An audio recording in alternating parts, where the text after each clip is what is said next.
Xander Ellis didn't believe in miracles until his 6-year-old daughter Riley ran up to him at the park, holding a purple flower crown and yelling, "Daddy, this is for your new wife when you find her." He laughed, scooping her up. "You think I need a wife now?" Riley nodded seriously. "You need someone who likes pancakes and watching cartoons in you." Xander pressed a kiss to her forehead, trying not to let the weight of everything show on his face. He was doing his best. Working 2 jobs, nights at the diner, afternoons at the repair shop, and squeezing every second he could with Riley in between. Her mom had left when Riley was 1, and she hadn't looked back. He didn't hold bitterness, just exhaustion and loneliness. Back at their tiny 1-bedroom apartment, while Riley was busy coloring, he sat on the edge of the couch and opened the dating app his coworker had forced him to download. "Just try it," the guy had said. "You never know." He didn't expect to match with anyone, especially not her. Cassia Monroe. No filters. No forced poses. Just a photo of her sitting on a rooftop at sunset, laughing like she didn't have a care in the world. Her bio was short, just 1 line, looking for something real. Something about her felt different. Authentic. He clicked. Matched. Xander stared at her photo for a second too long, then closed the app. He wasn't going to message. He couldn't offer much, just long hours, a beat-up truck, and a kid who came first. It wasn't exactly a fantasy package, but fate had other plans. 2 nights later, he was working a late shift at the diner when the bell above the door jingled. He glanced up, pen tucked behind his ear, and froze. Cassia Monroe was standing in front of him. In real life, she was even more stunning, loose curls falling over her shoulders, jeans, sneakers, and a quiet confidence that didn't match the usual crowd that came into this side of town. "Table for one?" he asked, trying to keep his tone casual. She smiled. "Actually, I think you're my match." He blinked. "Wait, you're Cassia?" "I am. And you're Xander," she said, sliding into a booth. "I figured if you weren't going to message me, I'd come find you myself." He blinked, stunned. "How did you even know where to find me?" "You used a real name." "I Googled. You work here and at the auto shop on 9th. I figured I'd take my chances." He laughed, shaking his head. "That's a little intense." Cassia shrugged. "I'm not big on waiting around." That night, she ordered pancakes and coffee at midnight, and they talked until his shift ended. She asked about Riley. He didn't hide the fact that he was a single dad. He never did. But instead of backing away like most women did, Cassia leaned in. "She sounds amazing," she said, stirring her coffee. "I'd love to meet her one day." He blinked at her. "You don't even know me." "Not yet," she said. "But I'd like to." They started seeing each other. Slowly at first. Coffee after his shift. Walks in the park on his rare days off. She didn't blink when he brought Riley along. She actually lit up whenever Riley talked. Cassia started showing up with little things. A sketchbook for Riley. A new jacket for Xander after his ripped. Nothing flashy. Thoughtful. He didn't question where she came from. She said she worked in tech, vaguely. He didn't press. He figured she was just comfortable. He didn't know she was a billionaire. Cassia Monroe wasn't just in tech. She owned the tech. Monroe Ventures was one of the fastest-growing AI firms on the West Coast. She kept a low profile. She didn't like the attention. Her father had made his fortune, but she'd multiplied it, and now no one told her what to do. Except Xander. He didn't try to impress her. He was blunt, real, grounded. And when he looked at her, he didn't see dollar signs or headlines. He saw a woman who made his daughter laugh and made his world feel less heavy. That's what drew her in. One evening, 2 months in, Xander took her to the beach. Nothing fancy, just a blanket, a packed dinner, Riley, and the sound of waves. They sat by the fire pit, Riley asleep in Cassia's lap, and for a moment, everything slowed. "You're quiet," Cassia said softly, brushing hair off Riley's face. Xander stared at the flames. "I keep waiting for the catch." She looked at him. "You're you, and I'm just a guy trying to keep the lights on. I can't take you to fancy restaurants or buy you flowers every day. I can't even afford a babysitter half the time." Cassia tilted her head. "You think that's what I want?" "I don't know," he said honestly. "I just don't want you to wake up one day and realize this was a mistake." She reached for his hand. "Xander, you have no idea how rare it is to find someone who doesn't ask what I can give them. You've never once tried to take anything from me. You're exactly what I want." He didn't know how to answer that, so he leaned in and kissed her. It felt like everything shifted, but the truth always finds a way out.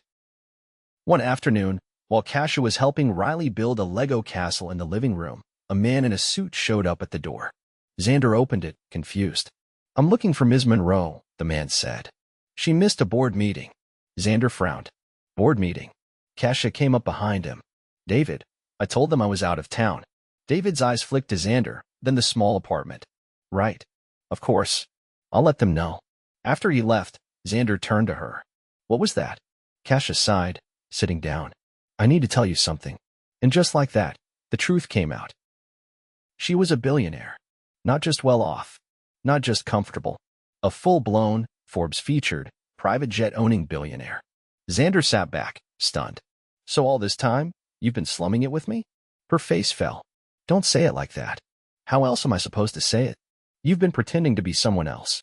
"No, I never lied to you. I just didn't want that part of my life to change this. You treated me like a person, not a bank account." He stood, running a hand through his hair. "I don't know what to do with this, Cassia. Just tell me the truth," she said quietly. "Do you still want me? Or does this change everything?" He stared at her, heart pounding. He didn't have an answer. But Riley did. She walked up to Cassia, tugged on her shirt, and said, "You're still gonna come over for pancakes, right?" Cassia smiled, eyes glassy. "If it's okay with your dad." Xander looked at both of them. He didn't care about the money. He cared about the woman who sat on his couch every night, laughing with his daughter, showing up when no one else did, and looking at him like he was enough. He exhaled. "You're still the woman I fell for." Cassia stepped closer. "Then don't let this scare you away." He shook his head. "It's not the money. It's that I never thought I deserved someone like you." Her voice broke. "You're all I've ever wanted." He pulled her into his arms. And this time, he knew he wasn't falling alone. Cassia didn't sleep that night. After the truth unraveled in Xander's living room, she'd stayed late long after Riley had curled up on the couch and fallen asleep again, but the ease they'd found before was gone. Xander hadn't pulled away, but he hadn't fully leaned in either. And Cassia couldn't blame him. She hadn't lied, but she'd let him believe she lived in a world far closer to his than she actually did. The next morning, she sat alone in the back of her town car, parked 3 blocks away from Xander's building. Her driver, Malik, kept the engine running. He didn't ask questions. He never did.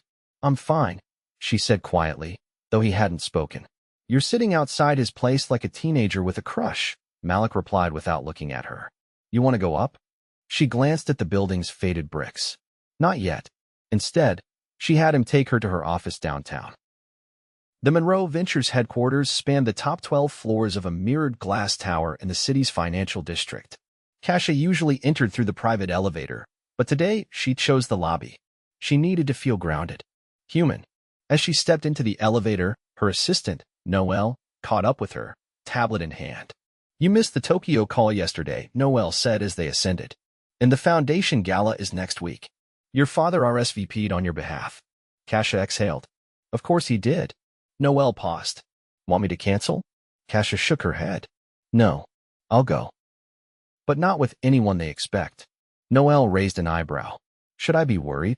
Cassia smiled faintly. "Only if they're allergic to real people."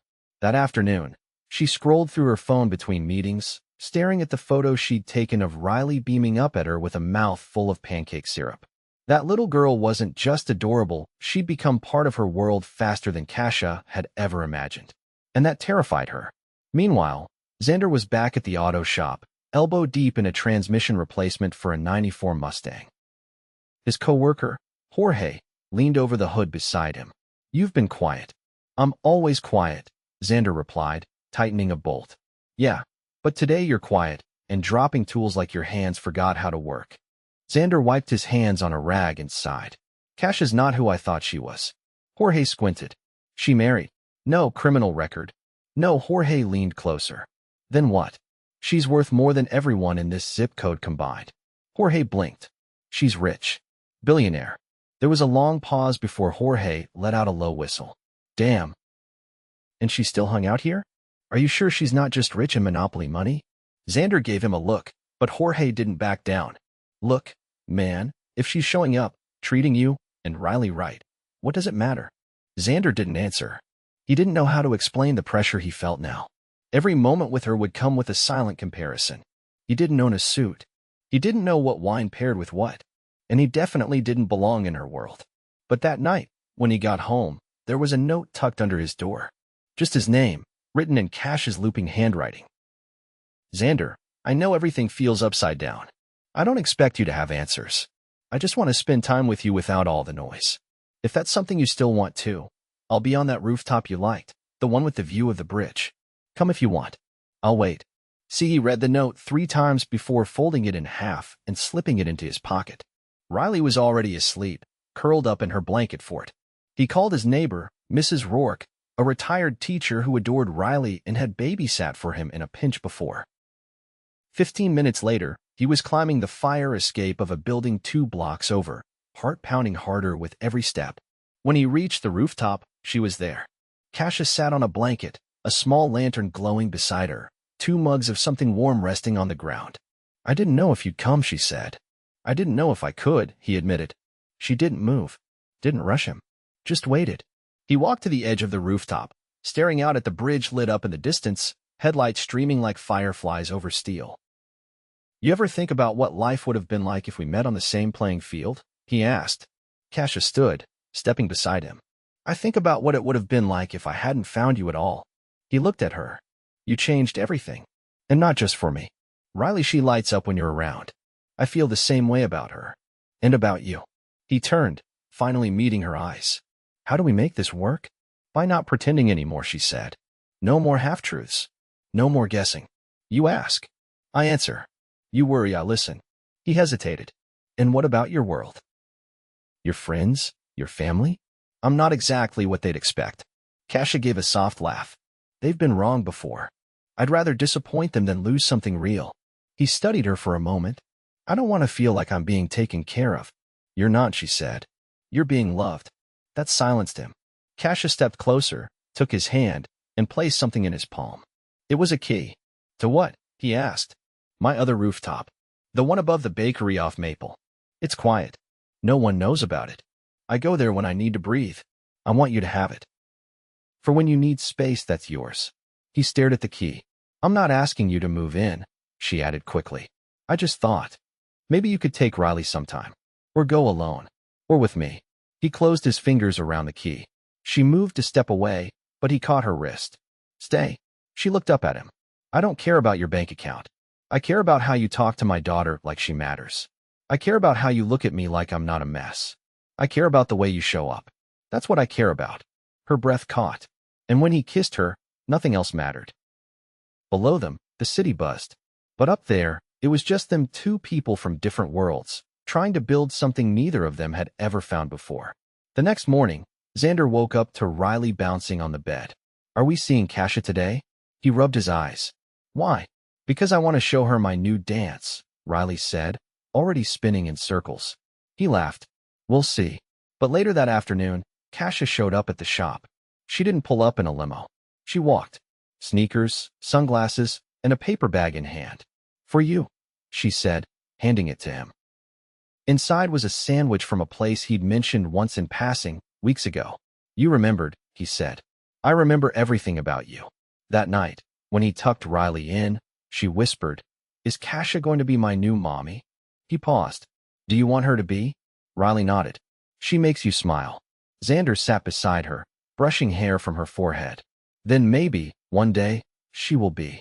But he knew the road wouldn't be simple. Cassia's world was full of expectations, and not everyone would welcome him into it. He'd face it when it came. Because for the first time in years, he wasn't carrying everything alone.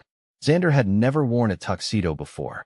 He stood in front of his bathroom mirror, adjusting the unfamiliar collar with stiff fingers while Riley sat cross-legged on the closed toilet lid, watching him with wide eyes. You look like the guy in that wedding movie, she said, swinging her legs. He gave her a crooked smile. Let's hope I don't faint like he did. Why are you going to this party again? She asked, tilting her head. He paused, then turned to face her. Because Cassia asked me to. It's important to her. Riley scrunched her nose. Is it one of those places with tiny food and too many forks? Probably. She leaned forward. Are you nervous? Terrified. That night, Cassia sent a black car for him, sleek, silent, and so polished he could see his reflection in the door. Mrs. Rourke waved from her apartment window as Riley pressed her face to the glass beside her, both of them watching as he climbed in. The gala was held at the Langford Hall, a restored 19th-century mansion turned event venue in the heart of the city. It glowed golden under thousands of fairy lights, with a string quartet playing somewhere unseen and guests already crowding the steps in gowns and tailored suits. Xander stepped out of the car and immediately felt the weight of every glance. He didn't belong here. But then he saw her. Cassia stood beneath one of the archways, dressed in a midnight blue gown with delicate straps and a long, sweeping train. Her hair was swept to one side, revealing a pair of understated diamond earrings that caught the light every time she turned her head. She wasn't trying to impress anyone she didn't need to. She simply belonged. She walked toward him without hesitation. "Hi," she said, her voice soft but steady. "You look." He swallowed. "I don't even have a word." "Speechless is good," she teased. "I'll take speechless." They walked in together, and every head turned. Cassia didn't acknowledge the stares. She laced her fingers through his and kept moving, guiding him through the crowd like she'd done it 1,000 times before. The ballroom gleamed with crystal chandeliers, polished floors, and waiters in white gloves balancing silver trays of champagne. Cassia introduced him to a few people, colleagues, board members, donors, but Xander barely remembered any of their names. He was too focused on keeping his posture straight, his tie in place, and his nerves in check. Eventually, they found a quieter corner near the back. Cassia slipped off her heels and leaned against a marble column. "How are you holding up?" she asked. "I haven't broken anything yet, so I'd say we're ahead of schedule." She laughed, then reached for the glass he hadn't touched. "Do you want to leave?"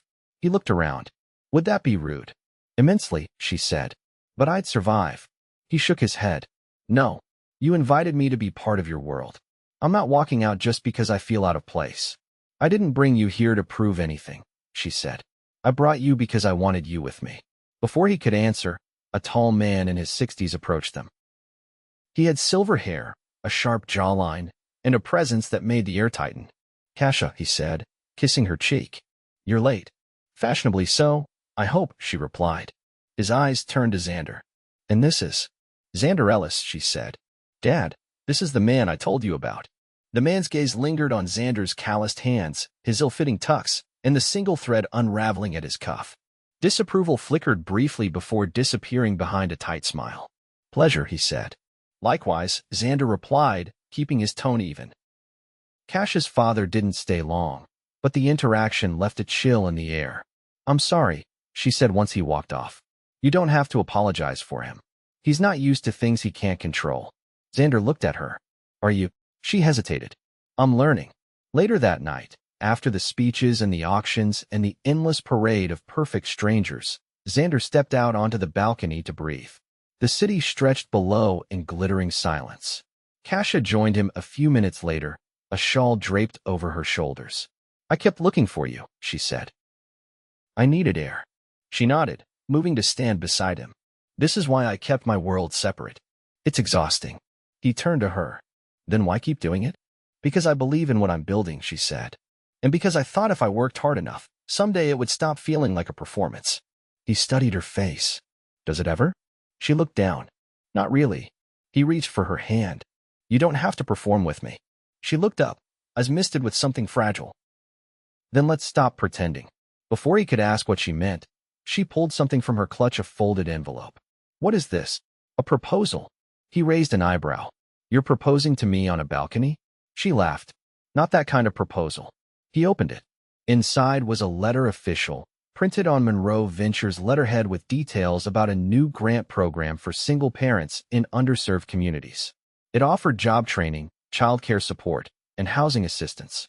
"I want to use my resources to actually do something," she said, "and I want you to help me build it. You know what it's like. You've lived it. I need your insight." His fingers tightened around the paper. "You're serious?" "Deadly. I work with my hands, Cassia. I'm not a boardroom guy. I'm not asking you to be. I'm asking you to give me honesty, perspective. Help me build something real." He folded the letter slowly. "You know this means more meetings. More people like your father." She shrugged. "I don't care. Not if it means changing lives." He looked at her for a long moment. "Then I'm in." She smiled, stepping closer. "I'm falling for you, Xander. Not the version that fits into a tux. Just you."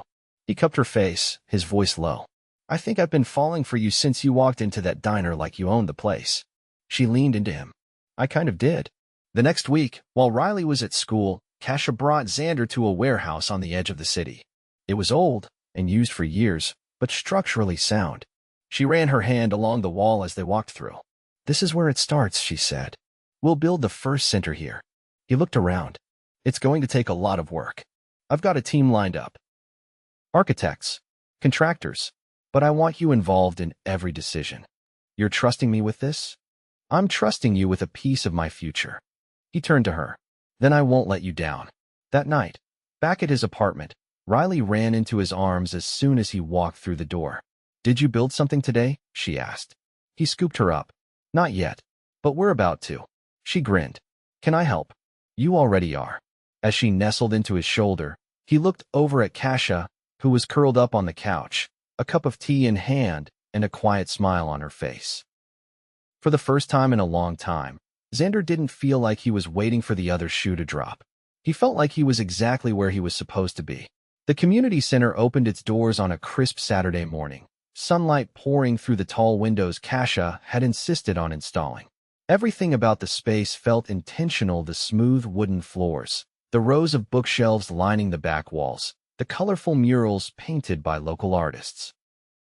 There were classrooms for job training, a children's play area, a kitchen stocked by a neighborhood co-op, and most importantly, a sense of welcome that no amount of money could fabricate.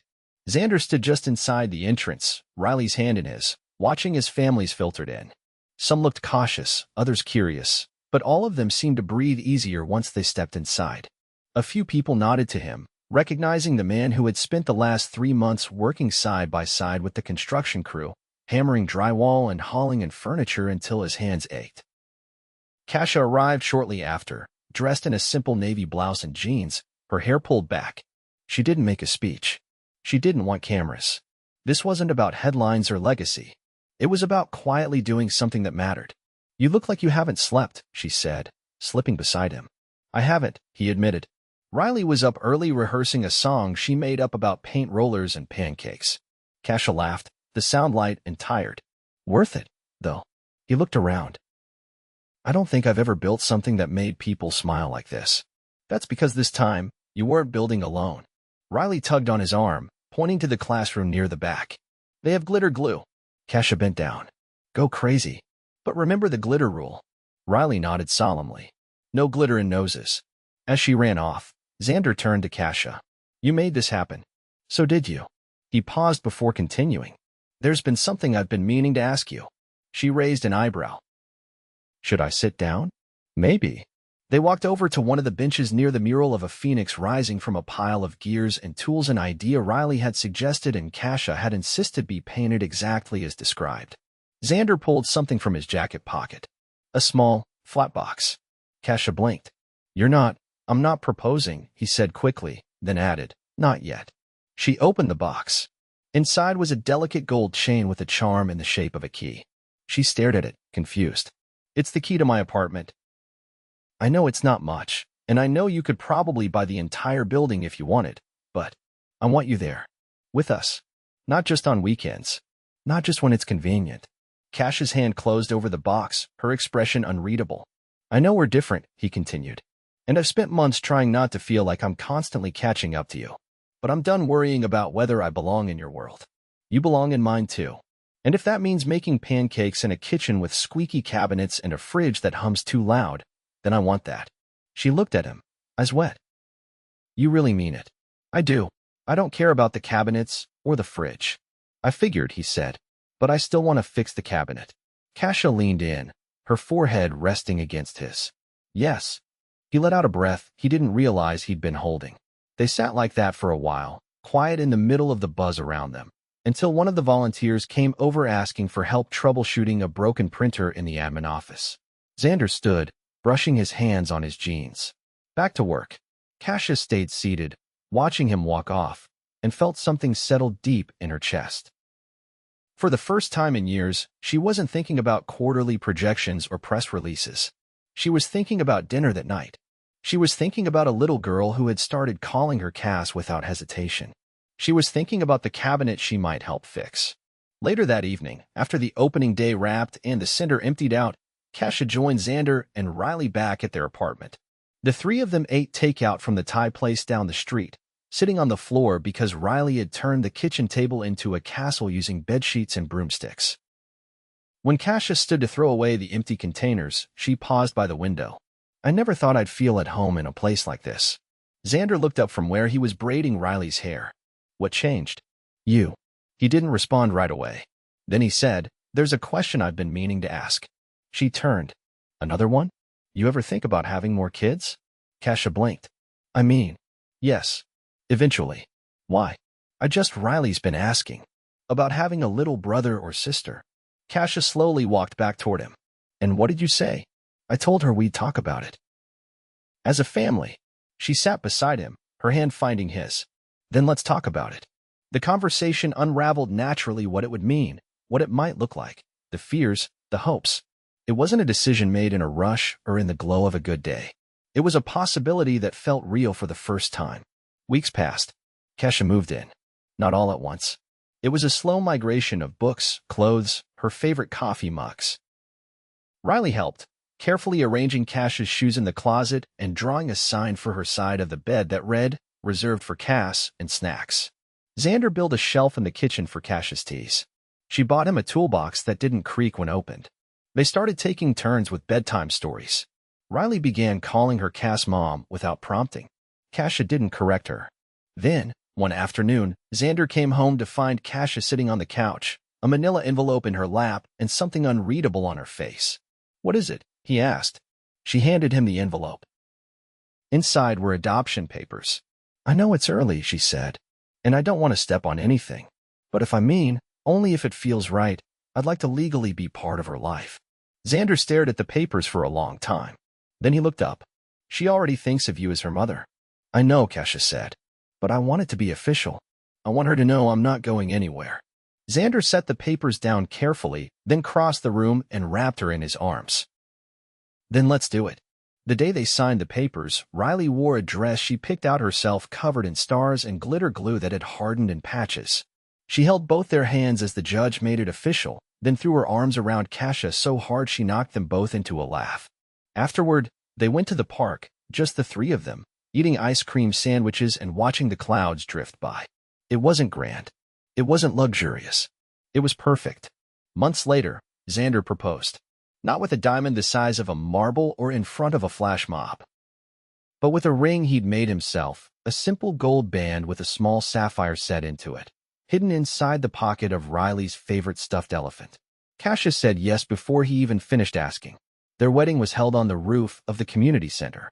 Riley officiated, wearing a tiny suit jacket over a tutu and holding a clipboard she refused to let go of. The guest list was small, just friends, neighbors, the people who had helped build everything from the ground up. When Xander kissed Cassia, the wind picked up just enough to rustle the paper lanterns above them. And somewhere in the distance, the city kept moving, but on that rooftop, all the noise faded. They danced under the stars that night, barefoot on the concrete, with Riley twirling between them. Cassia had once ruled boardrooms, lived in penthouses, and flown halfway across the world without blinking. But nothing felt as rich as this: the warmth of a small apartment, the laughter of a child she'd chosen as her own, in the arms of a man who never treated her like anything but enough. They didn't fall into each other's worlds. They built a new one together. Rain tapped softly against the windows, the kind of gentle drizzle that made everything outside shimmer in silver mist. Inside their apartment, the smell of cinnamon and warm butter drifted from the kitchen where Xander was flipping pancakes while Riley decorated the table with glitter stars she'd cut out herself. Cassia stood at the counter in an oversized sweatshirt, hair pulled into a loose braid, sipping tea and watching them like she couldn't quite believe this was real. "You're using too much syrup," Xander said, eyeing Riley's plate. "I'm making a syrup lake," she replied, placing a glitter star in the middle like a floating raft. Cass said creativity is important. Cassia raised her mug. "I did." Xander shook his head. "I'm outnumbered." "You always were," Cassia said, her voice warm. Later, while Riley was busy staging a glitter star parade in the living room, Cassia leaned against the counter beside Xander. Her fingers brushed his wrist. "I've been thinking," she said, "about the center's doing better than we expected." We've helped over 100 families already, and the grant applications keep pouring in. He glanced over. You worried it's growing too fast? No. I want to expand. Another location. Maybe a mobile unit that visits neighborhoods that can't reach us. But I don't want to run it alone. He studied her. You want me to manage it? I want us to co-direct it. Equal partners. In every way. He hesitated. You're sure? I've never been more sure about anything. That night, after Riley fell asleep surrounded by glitter stars and stuffed animals, Cassia and Xander sat on the fire escape wrapped in a blanket, watching the skyline blur through the mist. There's something I want to show you, she said. He looked over. Now. She nodded. They drove out of the city, rain still falling in soft sheets across the windshield. Xander didn't ask where they were going. He just held her hand and followed the highway lights as they slipped into the quiet of the countryside. Eventually, she pulled off onto a gravel drive that wound through a grove of tall pines. At the end stood a small cottage with a wide porch, ivy climbing the stone walls, and soft light pouring from the windows. Xander stepped out of the car slowly. What is this? It's ours, she said. I bought it last year. I didn't know why at the time. I just knew it felt like something I wanted to hold on to. I'd come here when I needed to clear my head. He turned to her. And now I wanted to be where we spend summers. Where Riley can run barefoot and chase fireflies. Where we can just be. He walked up the steps and pushed open the door. Inside was rustic and warm. Wood floors, a stone fireplace, shelves already filled with books and board games. A tiny kitchen with copper pans hanging from a rack and a window looking out over a field of wildflowers. I figured we'd fill the rest in together, she said. He turned back to her, his voice low. You keep giving me things I never let myself want. Cassia stepped closer. You gave me something first. A home. He caught her waist and pulled her to him, kissing her in the doorway of the cottage that now belonged to all three of them. The next few weeks were a blur of planning, paperwork, and possibility. They hired a team for the new center location, collaborated with local nonprofits, and launched the mobile unit program with a ribbon-cutting ceremony Riley insisted on hosting herself.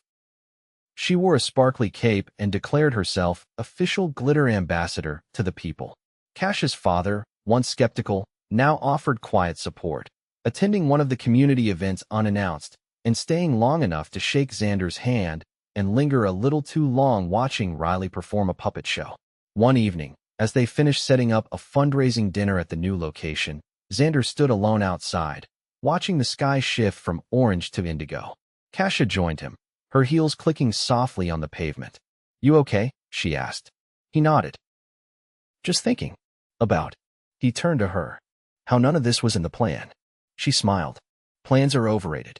I didn't even think I'd get past the first date. You almost didn't, she teased. He laughed, then stepped closer. But you came to me. You saw something I didn't think was worth seeing. She touched his chest.